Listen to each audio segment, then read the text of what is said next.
Chers téléspectateurs et auditeurs de la rubrique Café des entrepreneurs, soyez la bienvenue à cette nouvelle publication. Aujourd'hui, nous aurons à aborder la deuxième partie du thème que nous avons commencé donc la fois dernière, c'est-à-dire comment lancer son projet de création d'entreprise. Nous avons parlé la fois dernière des opérations préalables à exécuter, à entamer avant de pouvoir lancer son projet de création d'entreprise. Aujourd'hui, nous allons aborder la deuxième partie donc, de ce thème qui va nous parler de comment rédiger un plan d'action pour mieux réaliser son projet de création d'entreprise. Nous ne pouvons pas entreprendre la réalisation de notre projet de création d'entreprise sans avoir donc une boussole, sans avoir donc un plan, sans avoir une méthode d'exécution donc du travail. C'est pourquoi nous allons consacrer le temps à parler sous thème comment rédiger donc un plan d'action pour mieux réaliser son projet de création d'entreprise. Et d'entrée de jeu, il faudrait d'abord que nous fassions donc la différence entre le plan stratégique et le plan d'action. Le plan stratégique est un document qui met en exergue les objectifs stratégiques, c'est-à-dire les priorités à long terme de l'entreprise. Donc le plan stratégique, lui, parle des objectifs à long terme de l'entreprise qui sont en rapport avec sa mission, avec sa vision. Et ce plan stratégique définit également les moyens nécessaires pour réaliser alors les objectifs stratégiques. Alors que donc le plan d'action, lui permet, c'est un résumé des tâches, c'est un résumé des actions, c'est un résumé donc des activités que l'équipe doit mener de façon quotidienne et journalière, tout donc en essayant de voir, de comparer son activité et ces tâches qu'il exécute de façon quotidienne, de les comparer pour voir si cela entre dans le cadre de l'exécution du plan stratégique. Donc, en d'autres termes, le plan d'action vient en fait concrétiser, vient en fait contribuer donc à concrétiser, c'est-à-dire à réaliser les objectifs stratégiques. Donc, pour pouvoir développer ce sous-thème, comment rédiger un plan d'action pour mieux réaliser son projet de création d'entreprise, alors nous aurons donc à aborder la question sur trois volets. Nous aurons à parler premièrement de qu'est-ce qu'un plan d'action opérationnel. Et en grand B, nous parlerons de l'intérêt du plan d'action. Et au grand C, comment rédiger maintenant notre plan d'action. Donc sans plus tarder, nous allons aborder alors la première donc, question qui concerne donc la définition du plan d'action opérationnel. Donc le plan d'action opérationnel serait défini en deux volets, à savoir une planification complète et un outil de pilotage. Donc nous dirons que le plan d'action opérationnel, ça permet donc d'établir une planification complète et rationnelle de l'ensemble des tâches à exécuter de façon journalière, de façon quotidienne, dans le but d'atteindre les objectifs que nous nous sommes fixés donc dans le cadre de la création de notre entreprise. Donc voilà ce qu'on peut dire pour le plan d'action en tant qu'une planification complète. Et la deuxième définition, nous dirons également que le plan d'action, donc le plan donc d'action opérationnel, donc c'est un document qui en fait sert d'outil de pilotage sur lequel est indiqué clairement l'objectif donc à atteindre et comment nous devons prendre, comment donc l'entrepreneur et son équipe devaient s'y prendre pour atteindre cet objectif. Donc en cela on dit que ça sert donc d'outil de pilotage, d'outil donc d'exécution des tâches donc qui vont contribuer à la réalisation de l'objectif que s'est fixé donc le promoteur ou bien le créateur d'entreprise. Donc, alors, nous dirons que donc, le plan d'action répond donc à trois grandes questions, à savoir, lorsque nous prenons un plan d'action, nous devons savoir qui, c'est-à-dire qui exécute, quoi, quelle tâche on exécute, bien quelle activité on exécute, quel est le délai pour exécuter donc, cette tâche-là, et carrément dans quel but, le pourquoi on est en train donc d'exécuter donc cette tâche et dans cette durée-là. Donc voilà ce que nous pouvons dire par rapport à la définition du plan d'action opérationnel. Nous allons maintenant passer à la deuxième question qui constitue quel est l'intérêt du plan d'action. Donc un plan d'action donc, a beaucoup d'intérêt pour donc la mise en œuvre d'un projet de création d'entreprise. Et parmi donc les intérêts, c'est-à-dire les avantages du plan d'action, nous pouvons dire que le plan d'action permet donc de clarifier les rôles entre les membres des différentes équipes. Qu'est-ce que nous voulons dire? C'est-à-dire le plan d'action, en fait, ça permet de répartir les tâches entre les membres de l'équipe suivant donc les compétences, suivant donc les capacités, suivant les connaissances donc de chacun. Et puis donc, le deuxième donc, avantage du plan d'action, c'est que le plan d'action permet alors une répartition des ressources de façon équitable pour pouvoir atteindre efficacement l'objectif. C'est-à-dire, le plan d'action permet alors de savoir quelles ressources attribuer donc à telle personne en fonction de la tâche qui lui est attribuée. Et le troisième avantage est que le plan d'action permet alors de fixer un délai pour chaque tâche qui a été confiée donc à un individu. Ça permet alors de connaître la date de début de la tâche, la date de fin également de la tâche. Tout cela pour permettre à ce que le travail soit fait dans un délai bien donné. Et puis le plan d'action permet alors le suivi de l'exécution. Lorsque le travail a été attribué à une personne suivant donc un délai donné et les ressources mises à disposition, alors il va falloir suivre pour voir si le travail confié a été exécuté tel qu'on veut. Et si cela n'est pas le cas, pourquoi il y a des écarts et chercher donc la correction. Et le dernier donc, avantage que nous allons citer ici, c'est que le plan d'action est un moyen de pilotage, un outil de pilotage du projet. Comme nous l'avons dit tout à l'heure dans la définition, que c'est un document qui ressemble à l'ensemble des activités et des tâches à exécuter de façon journalière et suivant donc un ordre donné pour pouvoir atteindre l'objectif. Donc voilà les intérêts, les différents intérêts donc, du plan donc, d'action. Nous allons passer alors maintenant à la troisième question qui est la plus importante, c'est-à-dire c'est là où se résume vraiment l'avantage, bien l'intérêt de cette présentation, comment élaborer votre plan d'action. Ici, pour élaborer notre plan d'action, nous allons faire recours à la méthode des 4 P. Il est toujours conseillé d'utiliser la méthode pour ne pas faire des navigations à vue, bien pour bien réaliser son plan. Et la méthode de 4 P va nous amener alors à passer premièrement à la première étape, la planification. La planification nous conduit à faire quoi? La planification nous conduit alors à savoir quelles sont les actions que nous devons abandonner, quelles sont donc les activités que nous devons abandonner pour pouvoir réussir notre projet. Et au travers de la planification, nous allons faire deux opérations, c'est-à-dire identifier les ressources disponibles et se donner une discipline. Et au niveau des ressources disponibles, nous avons les ressources temporelles, c'est-à-dire quoi? Nous devons chercher à savoir combien de jours nous voulons attribuer donc à notre projet par semaine, combien c'est-à-dire d'un jour ou bien de 2 jours par semaine, combien de semaines dans le mois. Et la deuxième question que nous devons aussi poser au niveau des ressources temporelles, c'est de savoir combien de temps notre projet va durer tout entier. Et nous avons la deuxième catégorie de ressources qui constitue donc les ressources financières. Cela nous permet de savoir combien ça peut coûter notre projet. Nous devons savoir quelles sont les ressources que nous devons mettre à disposition. Et la troisième question qui est la discipline.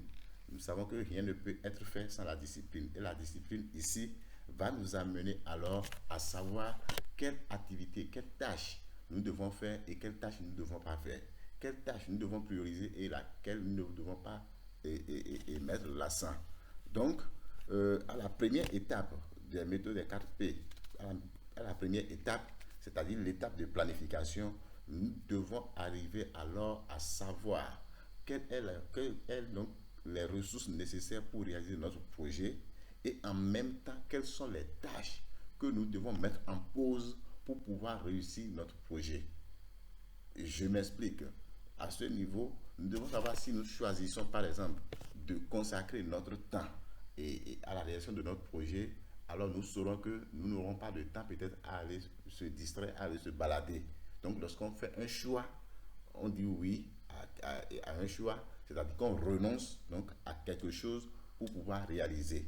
Donc voilà ce qui se fait au niveau de la première donc, étape de la méthode des 4P.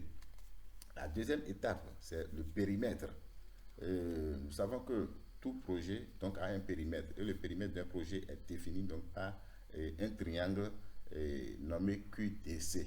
Et nous savons que donc, le triangle QDC, le Q, ça signifie donc les résultats attendus, c'est-à-dire l'objectif, et la qualité, et puis D, c'est les délais, et puis C, c'est les moyens.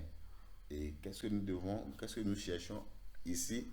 Et nous devons savoir, nous cherchons donc à saisir alors tous les contours donc du projet, parce que lorsque le Q qui symbolise donc le résultat, qui est en fait l'objectif, si l'objectif donc est changé, si l'objectif donc subit des modifications, cela entraîne forcément des variations au niveau donc des délais et des moyens. C'est pourquoi il est bon de déterminer, de définir le périmètre donc, du projet.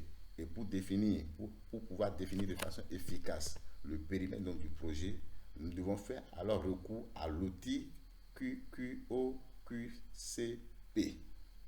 Et cet outil va nous permettre alors de, d'évaluer donc les résultats attendus, c'est-à-dire de chercher les différentes composantes voilà, des résultats attendus.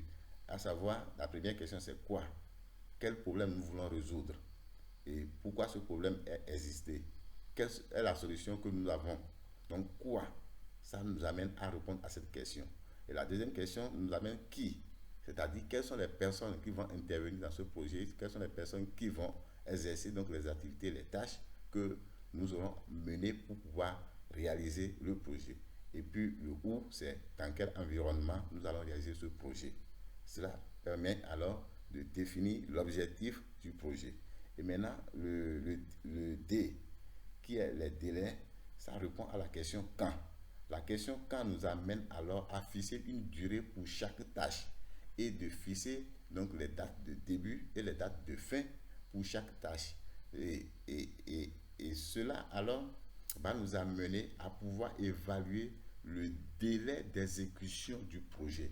C'est-à-dire pendant combien de temps nous pourrons alors exécuter, mettre en œuvre ce projet que nous voulons donc entamer. Donc cela permet de connaître la durée totale du projet. Et puis c'est les moyens qui répondent à la question combien, c'est-à-dire combien alors le projet va nous coûter. D'abord, le combien, ça tient compte de toutes les ressources, les moyens matériels et immatériels que nous allons mettre, en plus donc la main d'œuvre que nous sommes en train d'utiliser, c'est-à-dire toutes les personnes qui vont intervenir dans le projet, c'est-à-dire le personnel, quelle est la main d'œuvre qui leur sera payée, à ajouter cela au coût des autres moyens pour déterminer le coût total.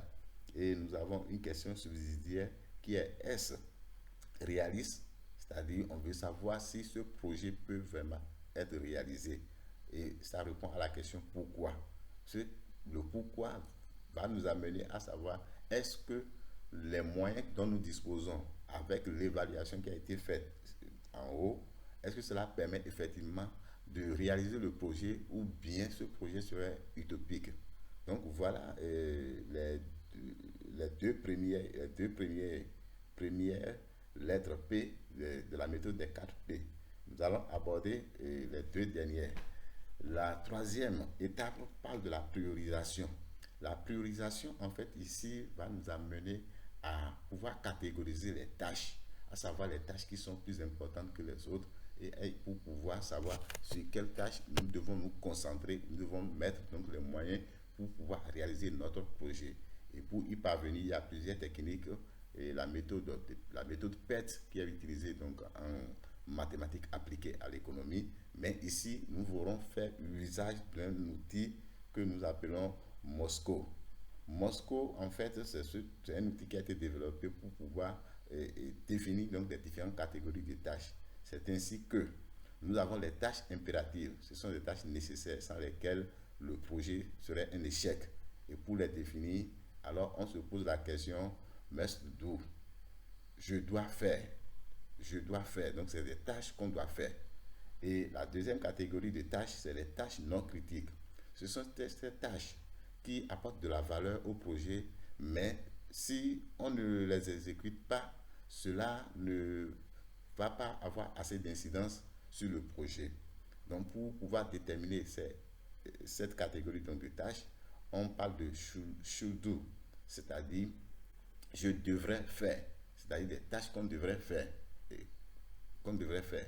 Et la troisième catégorie de tâches, c'est les petites tâches négligeables. Ce sont des tâches dont on peut s'en passer, des tâches qui ne sont pas nécessaires, qui ne sont pas importantes.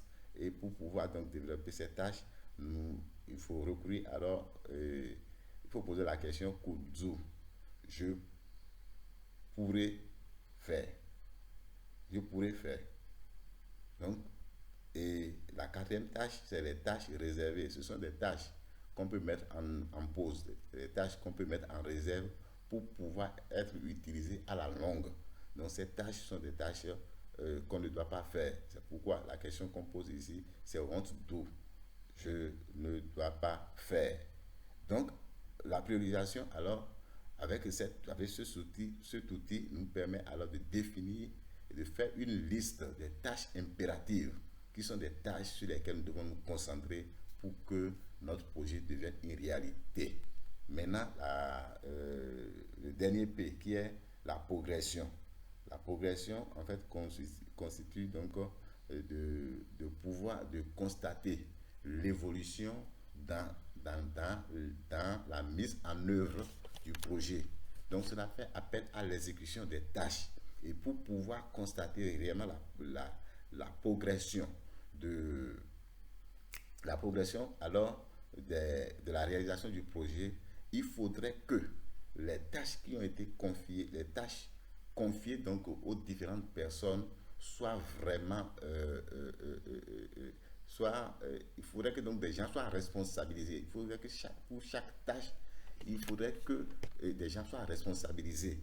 Donc, pour pouvoir réaliser et bien réussir l'étape donc de progression, l'étape de progression, c'est-à-dire l'étape donc de suivi des tâches exécutées, nous ferons recours à un outil qu'on appelle RACI. Le RACI, en fait, le R, c'est le réalisateur. Donc, chaque tâche doit avoir un réalisateur, c'est-à-dire cette personne qui s'occupe de l'exécution donc de la tâche. Et le A, c'est approbateur. L'approbateur, en fait, c'est cette personne qui doit alors donner son accord, qui doit valider donc la tâche. Lorsque la tâche aurait de problèmes, c'est cette personne qui serait interpellée. Et puis le C, donc c'est le consulter. Donc cette personne, pour une tâche donnée, il faudrait que cette personne soit consultée, que cette personne donne son avis. On doit alors se rapporter à lui pour avoir donc sa décision avant d'exécuter donc la tâche. Et le I, donc c'est l'informé, c'est celui à qui on rend compte. Celui à qui on rend compte, je pense que c'est celui qui est au top niveau, qui a besoin alors des informations pour savoir comment évoluent donc les tâches, comment évolue donc le projet. Donc la bonne exécution des tâches qui se matérialise à travers la progression donc, du projet doit passer alors par l'outil RACI pour pouvoir faire donc, le constat. Voilà comment fonctionne donc la méthode des 4 P. Et en se reposant sur cette méthode pour définir alors le planning, le périmètre, la priorisation et la progression donc, du projet, de l'exécution du projet, alors on s'assure qu'on a un bon plan d'action pour pouvoir réussir son projet. Mais le plan d'action n'est pas une fin en soi. Il ne suffit pas d'avoir un plan d'action pour s'assurer que son projet serait bien exécuté. Cela dépendra alors de la volonté et de l'efficacité de l'équipe de l'équipe qui s'occupe donc de la gestion du projet. Merci pour votre attention. Nous sommes en train d'aller progressivement vers la fin. Nous sommes déjà presque à la fin. Donc voilà ce que nous pouvons dire concernant comment exécuter et comment élaborer un plan d'action pour réussir son projet donc de création d'entreprise. Merci pour votre attention. Lorsque nous aurons fini donc, le plan d'action, il nous revient maintenant alors de se mettre pratique, de se mettre en action, de pouvoir mettre en exécution ce plan pour pouvoir constater l'évolution ou bien la réalisation du projet. Et pour donc le faire, nous aurons prochainement à parler de comment mettre en œuvre un projet. Merci pour votre attention et à la prochaine.